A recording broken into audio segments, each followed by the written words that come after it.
Hi guys and dolls. Today's video is going to be a little bit different. I saw this, or I've seen it on a lot of channels and blogs and, you know, all the different social media out there, and it's called triple stamping. Triple stamping? I think that's what it's called. That's what I'm going to call it today. And basically, with bugs, it's summer, can you tell? Get off. Basically, I'm going to show you how to do that. So I've got the stamps that I'm going to use. I am using the Pop of Paradise stamp set, which is in our new annual catalogue. I've got some cardstock here, which I'll show you in a minute. I've got the Flirty Flamingo and the Emerald Envy, and these are part of our new 2016-18 in colours. So yes, and then I've got a lot of card here. And what it is these are the different layers. So I'll start at the base of it. This is the card, going to be your card base. So this is 11 inches by 4 1/4, folded in half at 5 1/2. So 5 1/2 by 4 1/4. Then I'm going to have a white layer, which is 4. I've written it on the back, 4 by 5 1/4. Right. Then you're going to have another piece of green, which is, and this is Emerald Envy green cardstock as well, 3 1/4 by 4 1/2. This next piece of white is Whisper White, is 3 by 4 1/4. Next piece of green is 2 1/4 by 3 1/2. And then your last little diddy piece is 2 by 3 1/4. I had to write it on the back, I'd never remember, so all those measurements. So what we're going to do, we're going to start off, let's just get some of this out the way. You need both your ink pads, but to start off with I want you to get the white cardstock. The rest of it will make sense in a bit. And what I have here is just some washi tape, just stuff I had on hand. And I've just, do you remember back in the day when you used to kind of roll tape on itself to create like a piece of double-sided tape basically. And what I'm going to do is on the back of it, because it's washi tape, it will come off the cardstock quite easily. I'm just going to place that down, and then I've got a piece for each layer, and these will come off later on. And what you want to do is somewhat straight, line them up on the on top of each other. And hopefully this video will be able, I'll be able to do it in one go, she says. Right, so I'm going to take my Emerald Envy. Should I start with that one? Yeah, let's do that one. Right, I've got one of the leaves in the stamp set. And I'm going to try something a little different. It's an old technique, but I think it could look kind of cool. And what you're going to do is you're going to kind of, instead of just going straight down on your ink pad, you're going to kind of rock it round like that. So, I don't know if that works at all. Oh. And then you're just going to stamp it down. And then kind of rock. And again, we're just going around. See how it's left a bit in the middle? Sometimes this works, sometimes not so much. Let's do one over there. I'll leave that for a minute. I'm gonna do my Flirty Flamingo next. I think.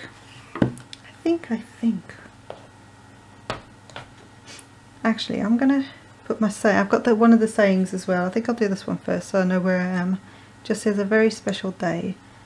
I'm gonna do this one in Flirty Flamingo, I think. I'm gonna have it kind of, where should I have it?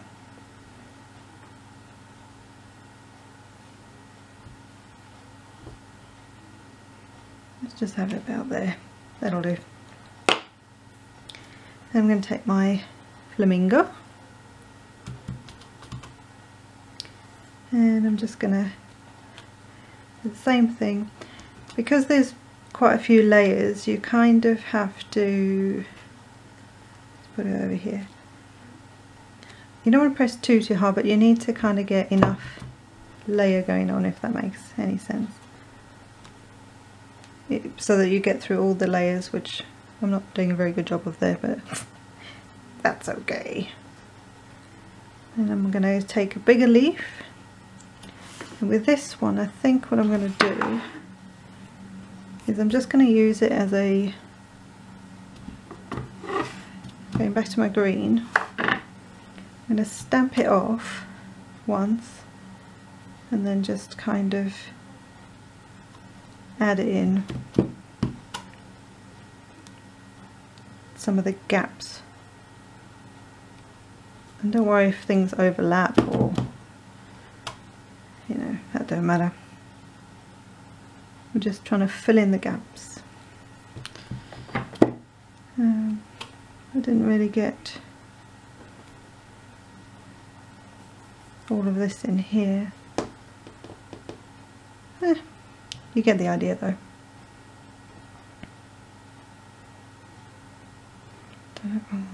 Don't know if I need one here. It's kind of like that. That'll do.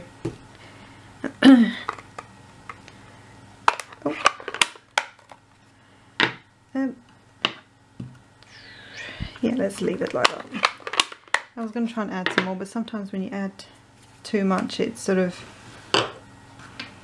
you know, you can end up adding too much, if that makes any sense whatsoever. Just get this out of the way. So now I'm going to take this off here carefully.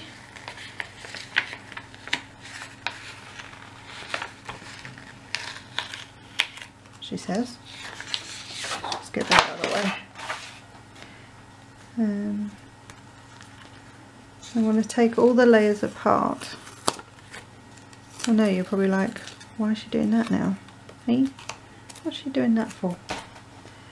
But we don't need them, we don't want them stuck to each other. We actually want to, we're going to stick them to those green pieces that we've got. So, right, so you've got your card base, you've got all these pieces that look a bit weird. What I would suggest is don't turn them around. Keep them the way that you know that they are the right way up. And we're going to take some adhesive. And we're going to start to put this together. And you'll see it, suddenly it'll come together and you'll be like, whoa, when did that happen? Right, so we've got this guy on here. Then you want to take the next size green, and that's going to go in the middle of that. See where I'm going with this? I hope so. Whoops.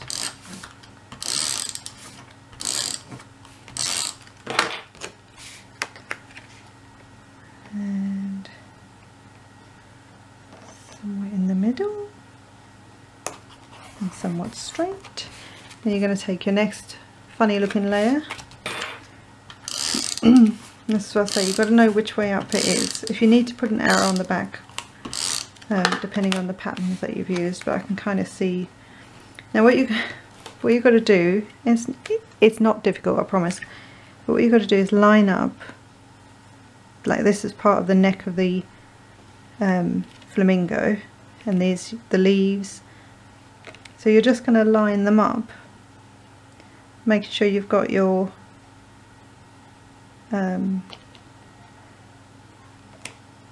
spacing around the edge, so you've got the border of the green as well. Then got your next layer, your last layer. You don't have to do 3 layers either, you can do 2 layers. That looks really nice as well. So this guy is going to go again in the middle ish, so straight, and then your last piece on there. You see, simple, guys.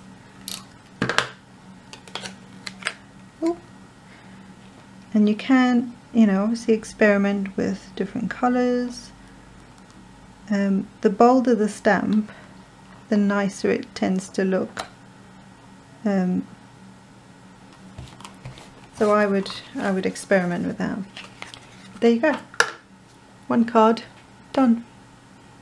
Super simple and super easy and really effective.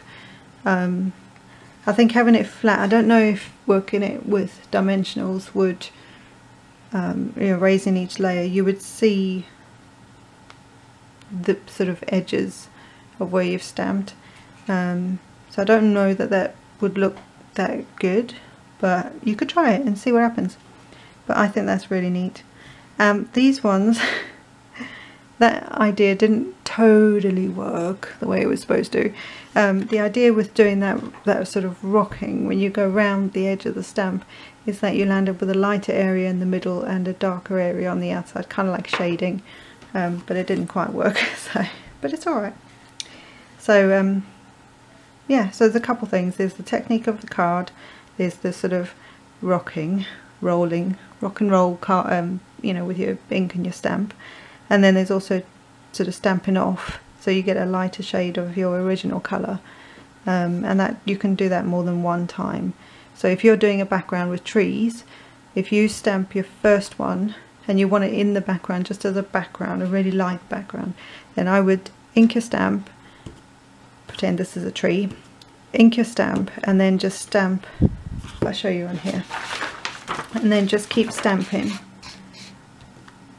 and keep going with your trees, and you'll see that they will get lighter and lighter and lighter until you've got, you know, this lovely sort of background.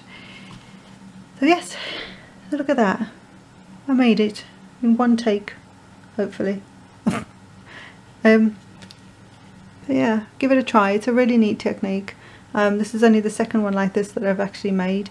I made one for a friend of mine who left the company a little while ago, and it turned out really nice, but that one I used two-step stamping as well, so there were a lot of layers of stamps on them, so it took a lot longer. Whereas if you just use a nice bold stamp or a couple of stamps, you can then get this sort of effect. Or use one stamp. If you've got one really neat bold kind of stamp, maybe it's got a lot of detail on it, like a medallion type style stamp, then, or a background stamp that's not a, doesn't have any edges on it, if that makes sense, so sort of like a random pattern, you could use that and just use the same one in different colours, and you still get a really cool effect. I've just realised that's not straight, but yeah. So there you go. I kind of feel like there's something missing there, so my suggestion is maybe just, if you've put your sentiment on there, just work your stamps in around it, maybe do the sentiment first. I haven't kind of got my way around that bit yet, but I think it still looks pretty cool. So there you go guys, have a great day and I'll see you soon. Bye!